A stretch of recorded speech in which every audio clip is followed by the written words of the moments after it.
Marc Lasdema, bienvenue sur le plateau de Résonance Créole et merci d'avoir accepté cette invitation. Merci à toi Marie de m'avoir invité. Avec grand plaisir. Alors ce soir nous allons parler bons petits plats et gastronomie locale puisque tu es chef cuisinier. Tu manies aussi bien les couteaux que l'événementiel, le commerce, la formation professionnelle ou encore la communication. Nous allons évidemment revenir sur ton parcours et mettre l'eau à la bouche de nos téléspectateurs. Mais avant, tu partages avec nous ta citation préférée que tu as empruntée à Aimé Césaire. Le rêve est le moteur de la réalité. Tu es un doux rêveur ? Je suis un grand rêveur, je rêve tous les jours et je suis heureux de continuer à rêver au quotidien parce qu'au moins ça permet d'alimenter les projets, les fantasmes et puis transformer effectivement tous ces rêves en réalité un jour ou l'autre. Effectivement, puisque tu as déjà eu plusieurs vies en une vie, tu as d'abord passé 10 ans en tant qu'entrepreneur dans les nouvelles technologies et la communication, mais la cuisine a toujours été ton premier amour, sauf qu'à l'époque, lorsque tu es jeune, on t'explique que non, tu ne feras pas de cuisine car c'est la voie de garage de ceux qui ne sont pas bons à l'école. Je résume. C'est ça. C'est ça, en effet. Moi, j'avais un père qui était enseignant. Et donc, du coup, à l'époque, quand je lui dis, écoute, je veux devenir pâtissier, on me dit, mais non, c'est pas un métier qualifiant, donc tu choisis autre chose. Et comme j'aimais la technologie, donc j'ai choisi cette voie-là. Tu pars travailler dans la tech, mais ce qui ne t'empêche pas à l'époque de voyager un peu partout autour du monde, et notamment à la découverte des autres cuisines. Et d'ailleurs, tu continues aussi à te former durant cette période. Alors, où as-tu voyagé? Qu'est-ce que tu as découvert? Qu'est-ce qui t'a particulièrement marqué dans ces années de voyage culinaire? Alors, mon métier, effectivement, d'alors m'a amené effectivement à pas mal me déplacer. Donc, je suis parti en Inde, je suis parti en Chine, notamment côté Asie, les États-Unis. Un petit peu d'Amérique du Sud. J'ai eu l'occasion aussi de pas mal voyager avec mes parents auparavant. Et donc, du coup, je me suis toujours un peu nourri de ce que je trouvais chez l'autre. Essayer de comprendre ce que faisait l'autre. Quand j'arrive dans un pays, mon premier réflexe, c'est de filer au marché, d'aller voir ce qu'ils ont comme produits locaux, d'aller chercher les petits restaurants. Alors j'aime bien les grands restaurants aussi, j'aime bien les grandes tables où il y a des choses très sophistiquées, mais j'aime bien le petit restaurant traditionnel dans lequel je vais retrouver en fait l'âme et la culture du pays. Et en 2015, alors que tu es en Guadeloupe, là tu vas faire une rencontre qui va rebattre les cartes. Tu croises la route de la fondatrice de Foodil. Déjà, réexplique-nous, quel est le concept de Foodil à la base? Alors, Foodil, à la base, c'était une application mobile de promotion des restaurants de Guadeloupe et qui avait pour vocation aussi de s'ouvrir à la Martinique et à la Guyane.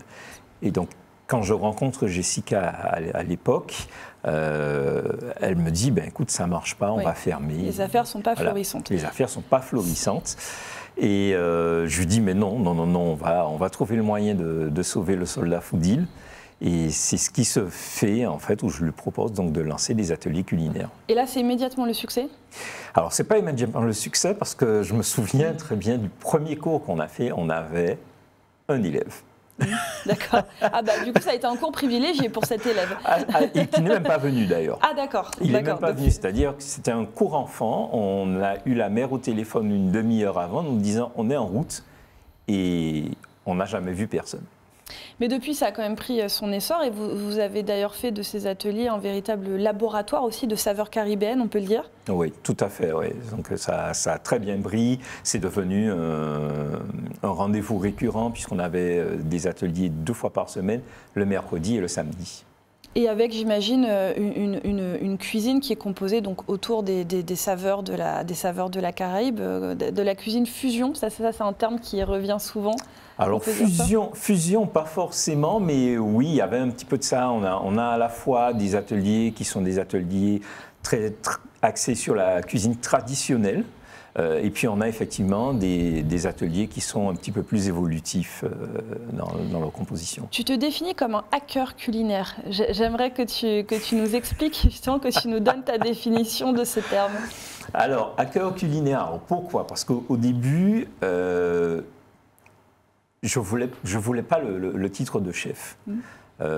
Parce que j'estimais qu'effectivement, pour être chef, ça nécessitait d'avoir un certain parcours, une certaine formation que je n'avais pas forcément. Et d'ailleurs, il m'était reproché par certains professionnels du secteur, ah oui, tout le monde allait être chef. Bon. J'ai dit, ok, moi, il n'y a pas de problème, je n'ai pas de souci avec ça. Je peux comprendre qu'effectivement, en France, on soit très attaché aux titres et aux fonctions qui vont avec les titres. Donc, du coup, il n'y a pas de souci là-dessus. Donc, pendant longtemps, j'ai cherché effectivement ce que ça pouvait être. Et en fait, dans ma vie précédente, donc dans le milieu de la tech, j'avais aussi été hacker. L'une de mes actions, c'était effectivement d'être un hacker citoyen. C'est-à-dire de passer à travers les mailles ou de contourner le système pour pouvoir démontrer que nous, citoyens, nous étions capables de faire certaines actions et amener les politiques à évoluer sur certaines positions. D'accord. Et là, finalement, tu as retranscrit ça à la cuisine, en fait. Exactement. Et là, je me suis dit, ben, écoute, dans la cuisine, on va pouvoir faire des choses aussi. Et au lieu de parler de cuisine fusion, donc j'ai préféré effectivement me positionner comme hacker culinaire. Tu définis aussi ta cuisine comme de la Caribbean soul food, autrement dit, de la cuisine de la résistance. Alors ça aussi, j'aimerais que tu développes ce concept. Alors la soul food, donc les Américains disent que c'est la cuisine des premiers colons, des Amérindiens et des esclaves. Alors moi, je trouvais ça bien dans l'ensemble, mais un peu restrictif parce que pour le coup, nous, dans la Caraïbe, on a aussi eu beaucoup d'influences. On a les influences indiennes, on a eu des influences libanaises, etc., etc. Et donc, moi, j'ai toujours considéré que l'image du melting pot, comme on dit aux États-Unis, ben, en fait, ce qui la caractérise le mieux, c'est la zone Caraïbe. Nous sommes un melting pot. Et donc, du coup, par essence, j'ai préféré rajouter le mot caribéen devant, Caribbean Soul Food, pour pouvoir intégrer toutes les influences ethniques et culinaires. Et tout ça, ça se traduit justement donc, par un mélange des saveurs que tu as empruntées à Haïti, aux États-Unis, évidemment, donc, tu l'as dit, ce qu'on retrouve dans la Caraïbe. Donc c'est ça, c'est aussi un mélange des saveurs dans chaque plat. C'est ça, ouais, c'est d'ailleurs que moi je vais partir, je vais aller chercher effectivement les plats qui sont attachés à tel et tel pays, essayer de voir comment on les reconstruit, m'intéresser aux produits de base qui servent aussi à faire certains plats. Il y a des produits qui existent sur le continent, qu'on n'a pas forcément ici. Donc moi j'essaie effectivement de ramener cette fois-ci en Martinique.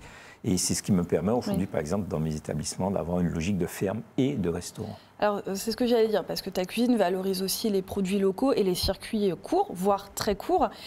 Aujourd'hui, l'autonomie alimentaire fait partie des grands enjeux pour nos territoires dont on parle régulièrement.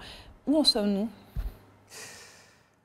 Je pense que nous en sommes encore assez loin, malheureusement. Et on le voit encore dans les problématiques de vie chère qui régulièrement secouent nos territoires.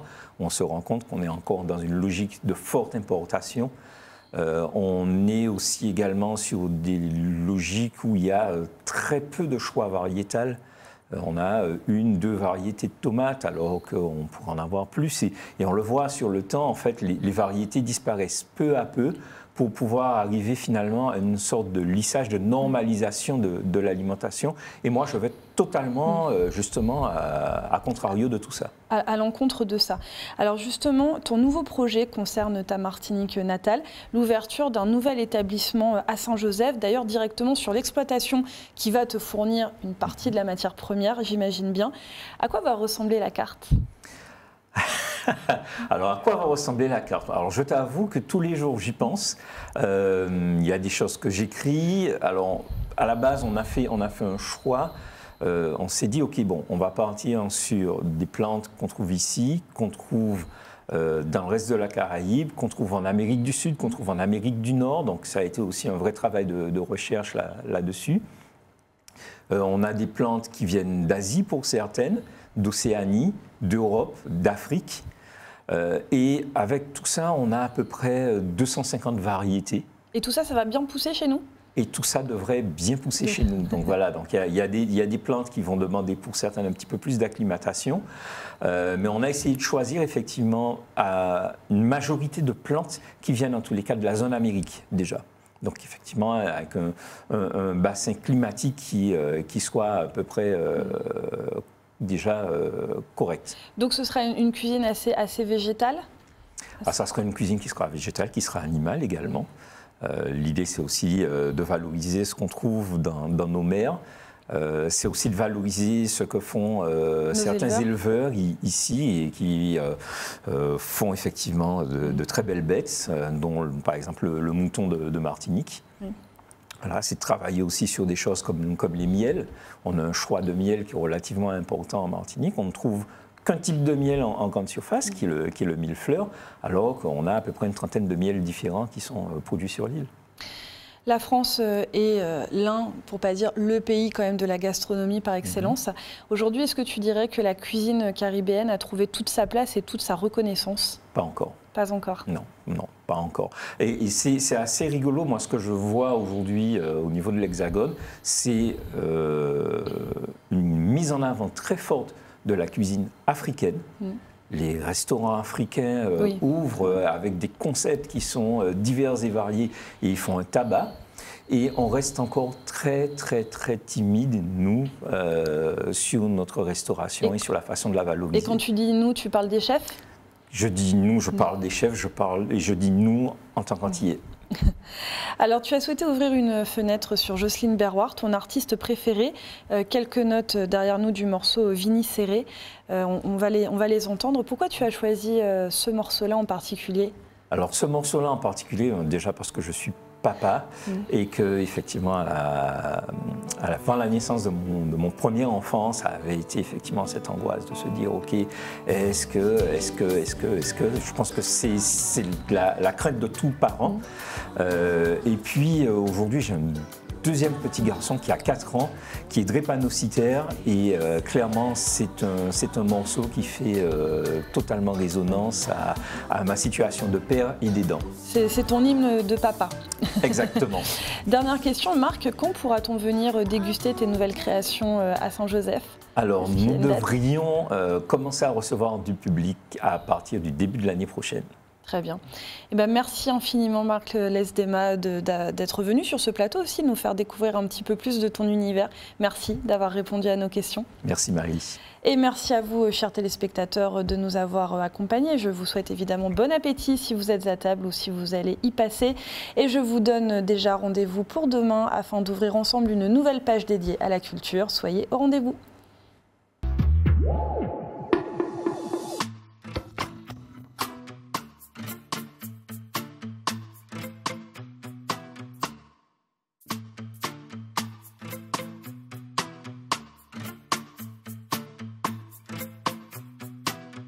Thank you.